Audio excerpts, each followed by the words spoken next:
We're here to talk Dyna, or Softail, or Soft Dyna. We're here to talk bikes.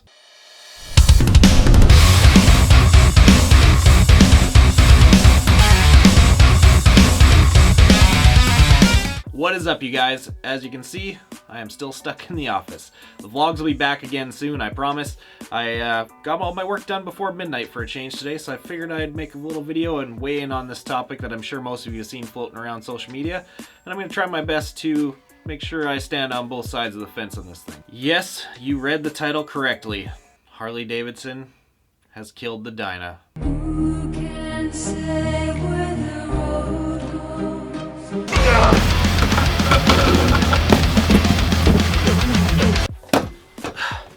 They're all Softails now. I guess Harley was feeling gender neutral or something and the Dyna wanted to identify as a Softail or something.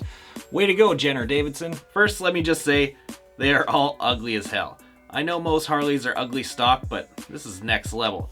The only one that's kind of hard for me to hate is the Fat Bob, which bums me out to say because I think it's so ass backwards to have that be the performance offering in the lineup, but at least it looks half decent. But what the hell were these guys thinking? 2017 to me looked like a very promising future for Harley with the release of the Lowrider S, the Sportster Roadster, the Street Rod. It was looking like performance-oriented bikes were starting to become a thing, and that was awesome to people like me, but they kind of shot themselves in the foot at every turn on this time around. But I mean, they do that a lot, and it's always about cutting their own costs with no benefit to the consumer. First, they ditched the FXR, which was their best handling and performing chassis to this date because it was too expensive to make. This is a tear. Then they replaced the FXR with the Dyna, and it took many years for it to get there, but it finally started to become comparable. And then they come and axe it to have a shared chassis platform across 8 bikes based off the Softail and still try to get away with using the tagline lighter, stronger, faster. First of all, it's 5 pounds lighter. But give me a break, dude. This is not about building a better bike here. This is about increasing profit margins, plain and simple. You can't tell me that you're thinking performance when you have the new Softail Heritage sharing the exact same chassis as the other bikes, which were the once great Dyna line. It just doesn't make any sense. And myself, and I'm sure a lot of others, would hate this change a hell of a lot less if this cost cut that they're doing actually affected the end user and ended up in a much more affordable bike, which you would think would happen. But it turns out these turds are more expensive than they used to be, which I'm sure surprises no one who is familiar with Harley Davidson. I do, however, like the monoshock idea. It definitely could have been done a lot better in my opinion, but it is something they've definitely needed to do for a long time, and a monoshock has all kinds of added benefits of handling, and there's less moving parts for failure. It's obviously a little bit lighter, and it's going to make suspension upgrades a little bit cheaper in the future, so good job there. But while we're on suspension, they still cheaped out on that as much as possible, which is so disappointing in bikes this expensive. There's still no adjustment! It's all outdated technology as usual. They did add a hydraulic preload adjuster to the rear shock, which everyone seems to be all the rage about, but all that's doing is controlling your ride height and setting proper sag, which obviously does have benefits, but there's no real performance advantage going on there. They keep using this tagline, lighter, stronger, faster, like they're going after performance, obviously. If you want performance, add adjustable, tunable suspension. Everybody's been doing it for years. It's not that hard to figure out, people. Some compression, some rebound, high speed, low speed, all the stuff that makes suspension so much fun, especially for me. That's where your performance edge is gained. Anyone who knows anything about racing knows that races are won in the corners. They're not won on the jumps, they're not won on the straights, always the corners. And what's the biggest factor in bike setup to make it corner faster? Suspension. Shit, even those cheap knockoff eBay shocks, half of them come with those kind of adjustments on them, so there's really no excuse for that, never has been. Thank you guys. They also changed the power plant to the new Milwaukee 8 platform and also did away with the rubber engine mounts that these bikes ran for years and replaced them with solid engine mounts, and I totally agree with this decision. I think this engine is probably a year or two away from having all the bugs completely worked out and being on the same level of reliability as a twin cam, but it's definitely the future. It's liquid cooled, and anyone who's ever sat on a hot twin cam in traffic is definitely thanking you for that. It's also got dual gear driven counterbalancers in it to be able to get away with ditching the old rubber mount setup to a solid mount engine. And in theory, that should make the bike a little more stable and probably get rid of the infamous Dyna wobble. And let me tell you, that is a real pants shitting occasion when that happens, trust me.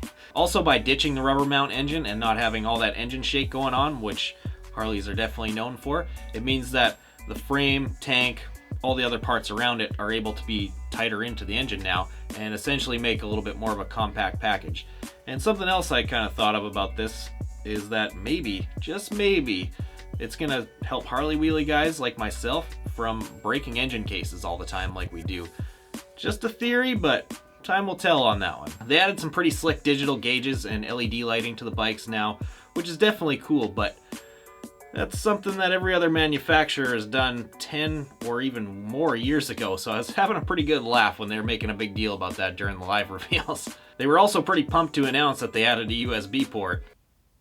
No one needs that. I guess they're just making sure this new generation they're trying to attract is always charged up to take a selfie with their new Harley Davidson. Which brings me to my final point, which is probably the one that pisses me off the most, is that they also stated that this change was a way to appeal to this younger market, next generation somehow. Harley Davidson has gained a ton of interest with the younger generation over the last few years, without question. And I'm sure their marketing department assumes that it's from things like slapping their logo all over X Games or having their bikes in almost every Marvel movie that's popped up in the last few years. But really, I think it's the biggest chunk of that has been from the younger guys that are out there putting in the work that I guarantee all of you have seen at least once on social media somewhere. All the guys like myself and all the other amazingly talented riders in the Harley stunt scene right now that have been progressing it for years and doing all this gnarly stuff and riding them on dirt, ice, snow, skate parks, whatever, just throwing a beating on these things. The guys that are out there in the canyons and on the road race tracks right now that are just shredding these things stupidly fast and riding them like they're a sport bike, and you know, the hooligan racers and all this outside the box stuff that's going on that the younger generation is consuming, and it's proving to them that these bikes are capable of doing so much more than just being covered in chrome and eagles and shit and squeezed between the butt cheeks of some fat old guy going down the highway like they used to assume, myself included. And with all this cool and crazy outside the box stuff going on in the last few years, no one can really argue the fact that the most popular platform out there doing it is the Dyna.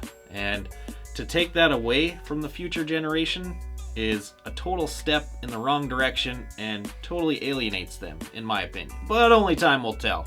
Even though they're ugly as shit, for all I know, these bikes could be the new holy grail for doing all this fun and crazy stuff, and I just completely talked out of my ass for over many minutes. But we won't know until guys that ride this way get on them and really start throwing the punishment down on these bikes. So as much as I hate the fact that my precious Dyna line is gone, I can definitely say that I am interested to see what happens with these things over the next year or two with all these changes, but I will definitely say that when it comes time that I can afford a new bike, I'm going to be trying to track down that 2017 Lowrider S. Unless I can afford the brand new Road Glide, because that's the one bike in the lineup that they definitely got right. That thing is hot fire. But let me know down in the comments what you guys think about the new 2018 lineup and all these changes. Definitely going to be pumped to read your opinions, and it's going to be probably pretty funny to read all the hate comments that this video is definitely going to generate. As always, we'll see you again in the next one.